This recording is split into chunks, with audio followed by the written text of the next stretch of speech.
Hello everyone, welcome back to my channel. आज हम ओबीजी का बहुत इम्पोर्टेंट टॉपिक कवर करने वाले हैं जिसका नाम है मेंस्ट्रुअल साइकिल।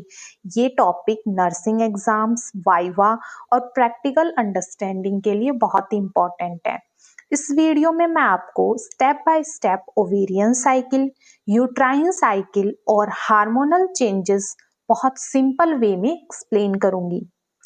तो सबसे पहले समझते हैं कि मेंस्ट्रुअल साइकिल एक्चुअली होता क्या है, कौन कौन से हार्मोन इससे कंट्रोल करते हैं और कैसे हर मंथ बॉडी प्रेगनेंसी के लिए प्रिपेयर होती है। वीडियो को एंड तक जरूर देखिए। तो स्टार्ट करते हैं इसके इंट्रोडक्शन से। The menstrual cycle is a normal physiological cyclic process occurring in reproductive age females. It involves cyclic changes in the ovaries and uterus to prepare the body for possible pregnancy. It means menstrual cycle एक natural body process है जो reproductive age होती है 15 से 49 year तक की अपन reproductive age मानी जाती है।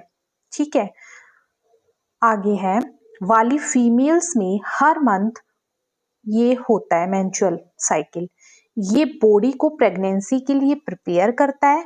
मतलब हर मंथ ओवरीज और यूट्रस में हार्मोनल चेंजेस होते हैं जिसे प्रेगनेंसी पॉसिबल हो सके। Average cycle length 28 days. Normally एक साइकिल 28 दिन की मानी जाती है।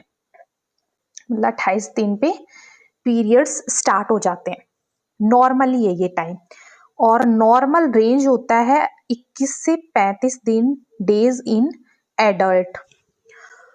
अगर साइकिल 21 से 35 दिन के बीच है तो वो नॉर्मल है। ठीक है, मेनार्क होता है first menstruation usually 10 to 14 year.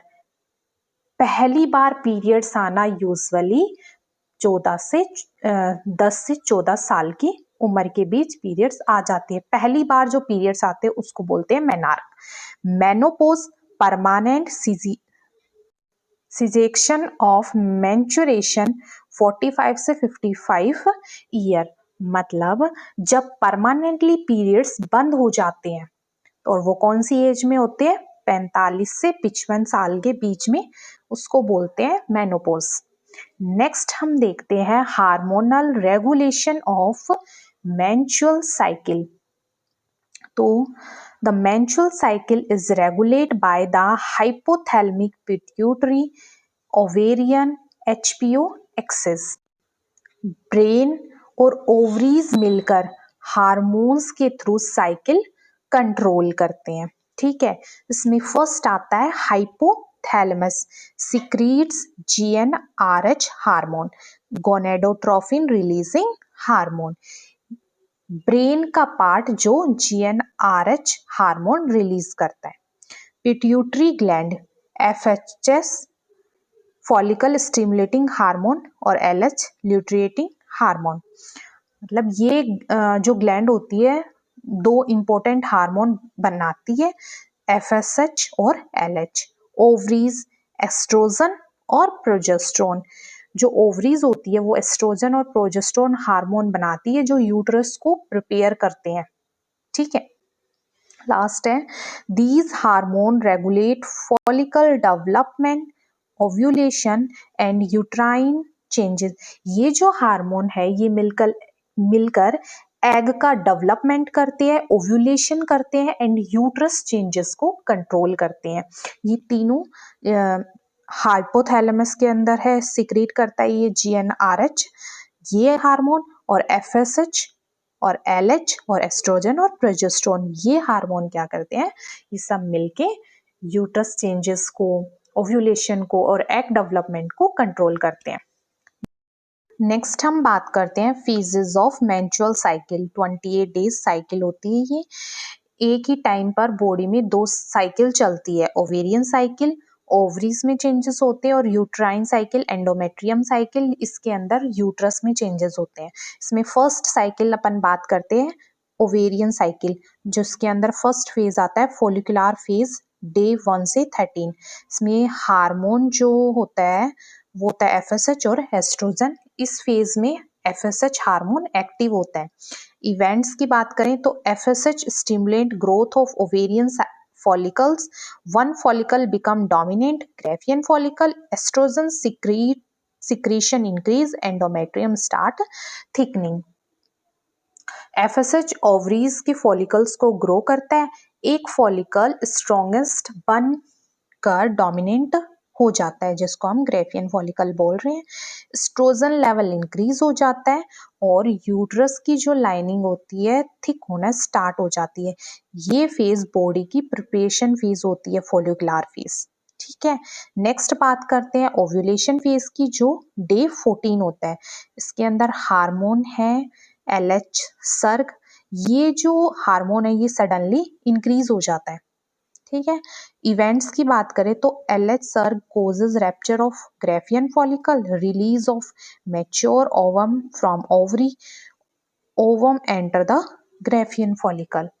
Mature ovary burst हो जाती है, एग ओवरी से रिलीज होता है और एग जो फ्लोबियन ट्यूब है उसमें चला जाता है। Ovulation occur approximately 14 days before the next menstrual cycle. Sorry, menstruation. Ovulation usually next period से लगभग 14 दिन पहले होता है। थर्ड फेज आती है ल्यूटियल फेज, जो डे 15 से 28 के बीच होती है। इसके अंदर हार्मोन्स प्रोजेस्टेरोन एंड एस्ट्रोजन। ठीक है, इसके अंदर इवेंट होंगे कि raptured follicle forms corpus luteum, corpus luteum secrete progesterone, uterus prepare for implantation। ruptured follicle corpus luteum बन जाता है, corpus luteum प्रोजेस्ट्रोन रिलीज करता है और यूट्रस प्रेगनेंसी के लिए तैयार हो जाता है, रेडी हो जाता है। ये जो फेज होती है ऑलमोस्ट फिक्स्ड 14 डेज का होता है, ल्यूटियल फेज। ठीक है, नेक्स्ट अपन साइकिल की बात करें तो यूट्राइन साइकिल। इसके अंदर मेंस्ट्रुअल जो फेज होता है 1 से 5 डेज का होता है। इसके अंदर क्या होता है, एंडोमेट्रियम लाइनिंग सीड होने लग जाती है, झड़ने लग जाती है। अगर प्रेगनेंसी नहीं होती तो यूट्रस की जो इनर लाइनिंग है वो टूट कर ब्लड के साथ बाहर निकलती है। इसे पीरियड कहते हैं। ठीक है, और जो मेंस्ट्रुअल ब्लीडिंग होती है वो 30 से 80 ml तक होती है due to decrease in oestrogen and progesterone. इसके अंदर क्या होता है, जो एस्ट्रोजन और प्रोजेस्टेरोन हार्मोन है वो उसका लेवल कम हो जाता है। नेक्स्ट हम फेज की बात करें तो 6 से 14 डेज का होता है। इसके अंदर हार्मोन एस्ट्रोजन। इसके अंदर चेंजेस क्या होता है, एंडोमेट्रियम रीजनरेशन एंड थिकन। जो यूट्रस की लाइनिंग है वो दोबारा ग्रो होने लग जाती है। Gland and blood vessels proliferate, cervical mucus become thin and watery, fertile period। Blood vessels और ग्लैंड इंक्रीज होते हैं, सर्वाइकल म्यूकस पतला और मतलब पिसलने वाला जैसा नहीं होता वैसे हो जाता है, और ये फर्टाइल पीरियड होता है। लास्ट फेज आती है सिकेटरी फेज, ये 15 से 28 दिन की होती है। इसके अंदर हार्मोन काम करता है प्रोजेस्टेरोन, और चेंजेस कौन से होते हैं, endometrium become thick, spongy and vascular.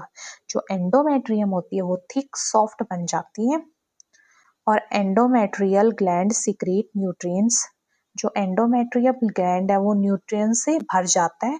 Cervical mucus become thick and sticky. जो सर्वाइकल म्यूकस है वो थिक और स्टिकी हो जाता है, चिपचिपा हो जाता है।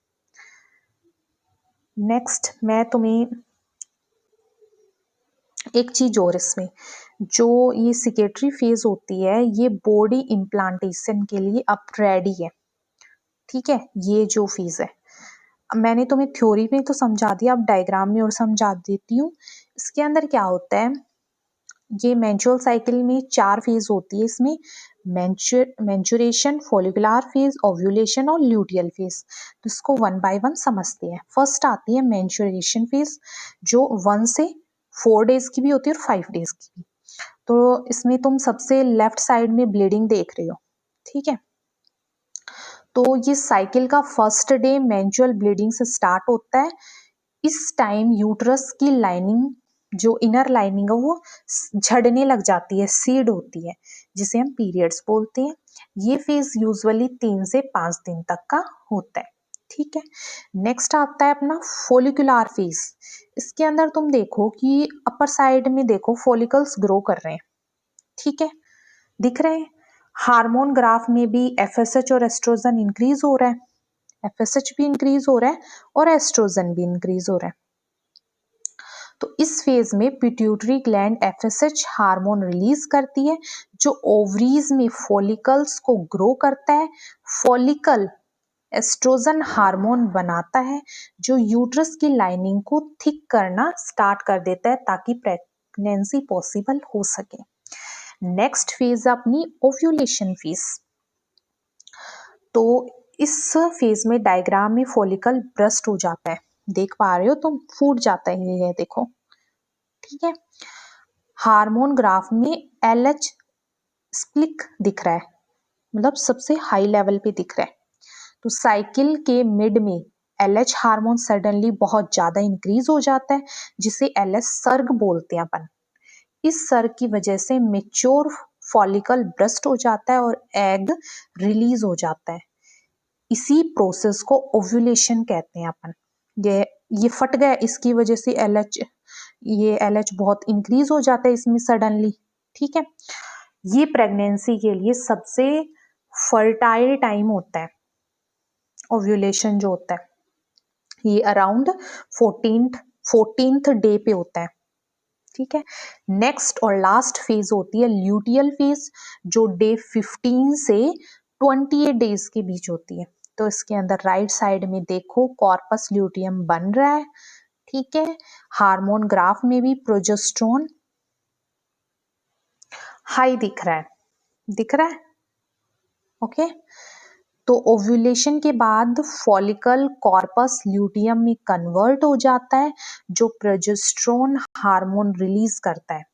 प्रोजेस्टेरोन यूट्रस की लाइनिंग को थिक और प्रेगनेंसी के लिए रेडी करता है। अगर फर्टिलाइजेशन होता है तो प्रोजेस्टेरोन लेवल गिर जाता है और नेक्स्ट साइकिल में पीरियड स्टार्ट हो जाता है। सॉरी, अगर फर्टिलाइजेशन नहीं होता तो प्रोजेस्टेरोन गिर जाता है और ये नेक्स्ट साइकिल में पीरियड स्टार्ट हो जाता है। हाँ, एक चीज और, ये जो एंडोमेट्रियम साइकिल दिख रही है बॉटम रेड एरिया, इसके अंदर क्या है, जो बॉटम पार्ट है एंडोमेट्रियम साइकिल का, दिख रहा है ये तुम्हें। पीरियड में लाइनिंग सीड होती है, फॉलिकुलर फेज में ग्रो होती है और ल्यूटियल फेज में मैक्सिमम थिक हो जाती है। अगर प्रेगनेंसी नहीं होती तो लाइनिंग दोबारा सीड हो जाती है। ये पीरियड्स हो रहे हैं, फिर ये धीरे धीरे बढ़ रही है, अगर प्रेगनेंसी नहीं हुई तो वापस सीड होने लग जाएगी। ये था अपना मेंस्ट्रुअल साइकिल 28 डेज का एक डायग्राम, जो तुम्हें एक्सप्लेन मैंने कर दिया। अब डायग्राम देखने के बाद हम देखते हैं इफ फर्टिलाइजेशन अक्कर। अगर फर्टिलाइजेशन हुआ तो क्या होगा। तो fertilize ovum implant in uterus, fertilize egg uterus से इम्प्लांट होता है। Corpus luteum continue progesterone secretion, जो कॉर्पस ल्यूटियम है वो प्रोजेस्टेरोन बनाता रहता है। Menstruation does not occur, periods नहीं आएंगे। सॉरी, ये इसके साथ आएगा HCG, hormone maintain corpus luteum, जो HCG hormone of pregnancy maintain करता है। अगर फर्टिलाइजेशन नहीं हुआ तो क्या होगा। तो कॉर्पस ल्यूटियम डीजनरेशन, जो कॉर्पस ल्यूटियम होगा वो ब्रेक डाउन हो जाता है। Estrogen and progesterone level fall, जो एस्ट्रोजन और प्रोजेस्टेरोन का लेवल है वो गिर जाता है। एंडोमेट्रियम सीड हो जाती है और मेंस्ट्रुएशन वापस स्टार्ट हो जाते हैं, ठीक है। नेक्स्ट देखते हैं नॉर्मल कैरेक्टरिस्टिक ऑफ मेंचुरेशन। तो फर्स्ट आता है इसमें ड्यूरेशन, तो 3 से 7 दिन का दिन होता है इसका। साइक्लिक लेंथ होती है 21 से 35 दिन की। ब्लड लॉस होता है टोटल 30 to 80 ml, लगभग इतना होता है। और ब्लड कैसा होगा, इसका कलर कैसा होगा, मतलब डार्क रेड कलर का ये होता है। नेक्स्ट हम बात करते हैं कॉमन मेंस्ट्रुएशन डिसऑर्डर्स कौन कौन से होते हैं। तो सबसे पहले आता है एमेनोरिया, अब्सेंस ऑफ मेंस्ट्रुएशन। इसके अंदर क्या होगा कि पीरियड्स का अब्सेंस, किसी को पीरियड्स नहीं आते तो absence.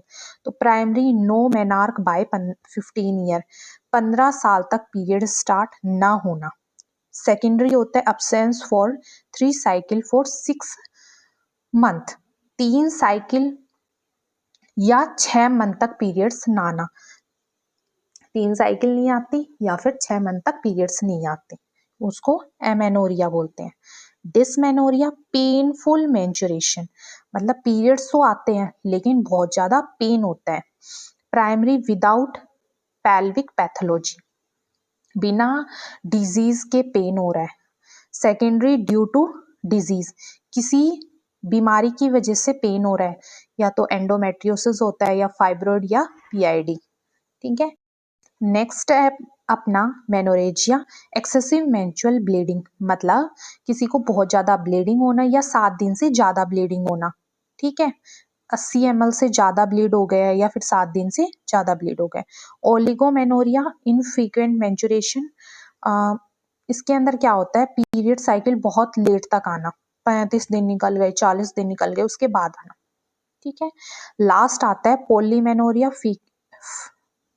Frequent menstruation, 28 days cycle, किसी को पीरियड्स बहुत जल्दी आना, मतलब 20 दिन की साइकिल से 21 दिन से पहले ही आ गए हो। ठीक है। इसमें नेक्स्ट हम बात करते हैं nursing role in menstrual health. क्या नर्सेस का रोल होता है मेंस्ट्रुअल हेल्थ के अंदर? तो assess menstrual history, cycle duration and flow और पेन। मेंस्ट्रुअल हिस्ट्री लेना है, उसके अंदर उसकी साइकिल कितने दिन की है, ड्यूरेशन कितना दिन का है, फ्लो कैसा होता है और पेन होता है या नहीं होना, ये सब पूछना है। Educate about menstrual hygiene and nutrition, patient को और फैमिली को एजुकेट करना है उसके हाइजीन के बारे में, मेंस्ट्रुअल और न्यूट्रिशन के बारे में। Counsel about normal abnormal symptoms, normal और अबनॉर्मल सिम्टम्स समझाने हैं उनको। Provide comfort, measure and dysmenorrhea, pain relief measure करना है या फिर पेन रिलीफ देना है उनको। Refer to doctor for abnormal bleeding and irregular cycle, अगर अबनॉर्मल ब्लीडिंग हो रही है तो डॉक्टर के पास भेज देना उनको। At last, menstrual cycle body का मंथली प्रिपरेशन प्रोसेस है। अगर फर्टिलाइजेशन होती है तो प्रेगनेंसी, अगर नहीं होती तो मेंस्ट्रुएशन। Thank you.